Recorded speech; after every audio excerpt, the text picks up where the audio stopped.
Baik, perkenalkan nama saya Fatir Ahmad Khalid dengan NIM 2403060087 dari kelas PTNC. Jadi di sini saya akan menggambar sekaligus menjelaskan bagian-bagian atau organ dari reproduksi unggas betina.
Baik, di sini saya sudah siap menggambarnya. Yang pertama itu bagian ovarium atau indung telur. Ini. Ovarium adalah organ tempat memproduksi, menyimpan dan mematangkan sel telur, kuning telur atau yolk. Pada unggas dewasa, hanya ovarium kiri yang berkembang dan berfungsi secara normal. Untuk fungsi utamanya, sintesis komponen kuning telur, perkembangan folikel dan ovulasi. Nama prosesnya folikugenesis, yaitu perkembangan dan pematangan folikel, serta vitelogenesis, yaitu proses deposisi, penimbunan kuning telur dan sintesis yang di hati menuju folikel. Mekanisme dan proses pembentukannya: hati ayam memproduksi protein dan lemak, lipoprotein dan vitelogenin yang dipicu oleh hormon estrogen. Komponen ini dibawa oleh darah menuju ovarium untuk mengisi folikel-folikel kecil. Folikel akan memperbesar secara hierarki, biasanya disebut F1. Setelah matang hormon LH, yaitu luteinizing hormon, memicu robeknya membran folikel pada bagian yang tidak memiliki pembuluh darah.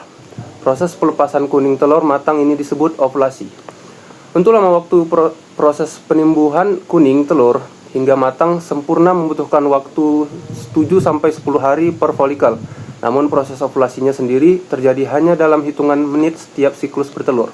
Yang kedua ada infundibulum, itu ini. Bagian paling atas dari saluran oviduk yang bentuknya melebar menyerupai corong atau sekop. Untuk fungsi utamanya menangkap kuning telur yang baru jatuh dari ovarium dan tempat terjadinya pembuahan.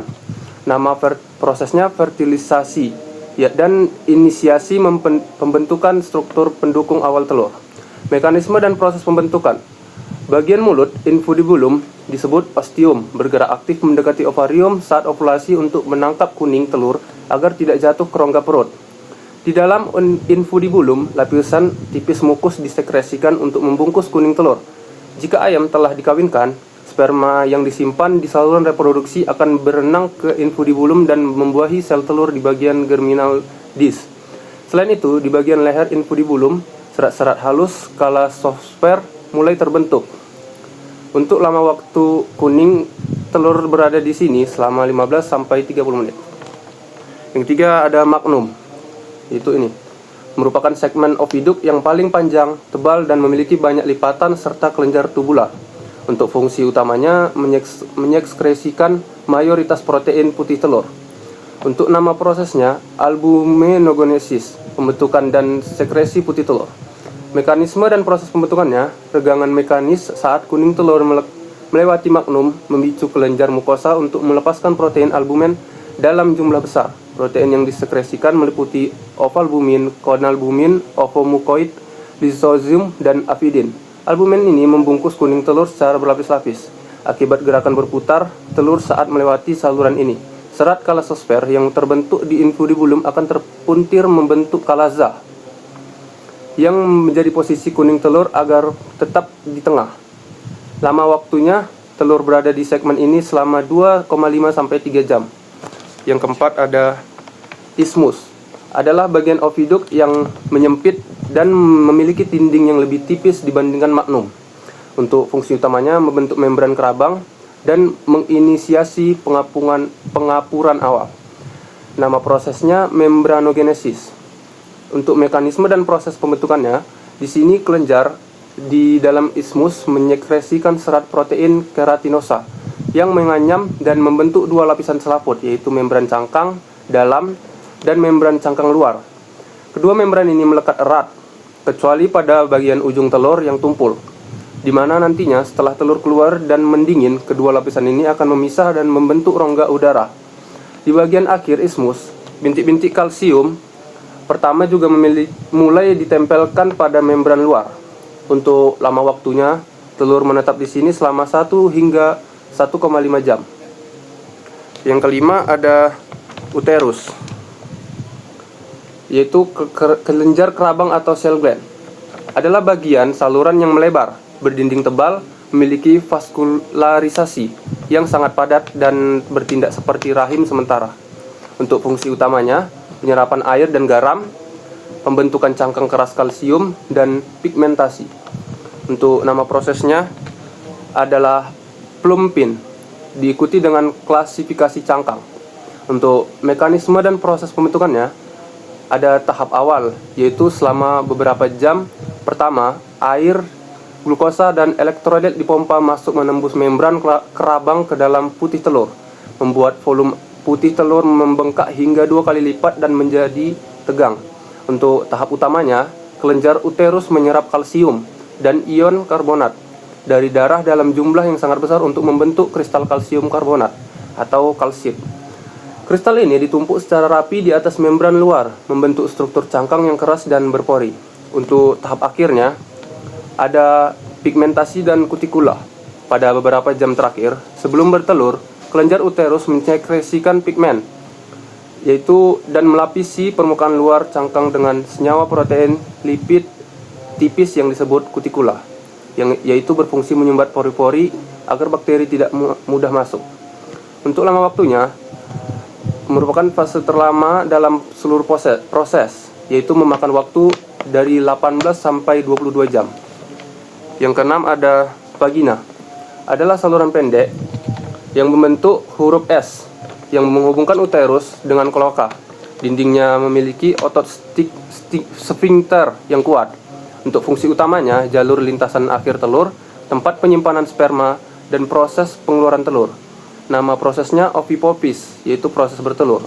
Mekanisme dan proses pembentukannya, tidak ada komponen telur yang ditambahkan di vagina. Namun, vagina mengandung kantung mikro bernama sperm host gland atau SHT yang berfungsi menyimpan sperma ayam jantan agar tetap hidup selama berhari-hari. Saat proses bertelur, uterus akan berkontraksi kuat, mendorong telur vagina. Vagina kemudian mengalami eversi. Yaitu mekanisme membalik ini sangat penting agar telur yang keluar langsung menuju udara luar tanpa menyentuh bagian dalam kloaka, sehingga telur bebas dari kontaminasi feses atau urin. Untuk lama waktunya sangat singkat, telur hanya lewat selama beberapa menit saja. Yang terakhir ada kloaka. Adalah ruang atau lubang pelepasan akhir yang bersifat multifungsi pada unggas. Fungsi utamanya yaitu gerbang keluar terakhir untuk sistem pencernaan, yaitu feses, sistem ekskresi urin asam urat, dan sistem reproduksi, yaitu telur. Mungkin itu saja penjelasan dari saya. Terima kasih.